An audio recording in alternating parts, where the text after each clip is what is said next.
Hello everyone and welcome to Truckee Meadows Community College. If you are interested in receiving your ADA, Americans with Disabilities Act, accommodations here at TMCC, please go ahead and come to our website, and then after you're at tmcc.edu, you can type in /DRC, and that will bring you to the Disability Resource Center's homepage. Please go ahead and register with our department by selecting on the right-hand side, Register with DRC in the section menu.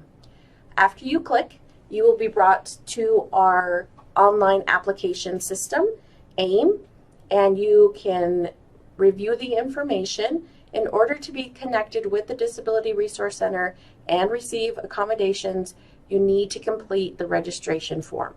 So please complete the entire registration form.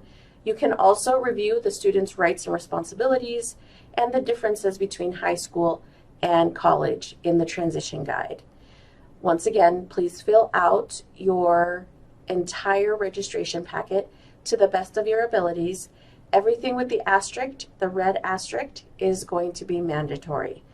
And if nothing applies, you can definitely type in NA, and that will go ahead and get you to the next page. Once you've gone ahead and completed your application, please hit the submit button. And once you've done that, it will inform you if there are any errors. Go ahead and upload any documentation if you have it available. This would include your IEP or your 504 plan from high school, or it could also include any medical documentation that you may have. You can also click on the Upload Documentation Later button to complete the process. Once you go ahead and hit the Submit button, you will get this green check mark. You will also receive a confirmation email to the email that you put into the registration form. From there, if you have not uploaded your documentation, please go ahead and connect with our office. Please reach out to us at 775-673-7277. Thank you.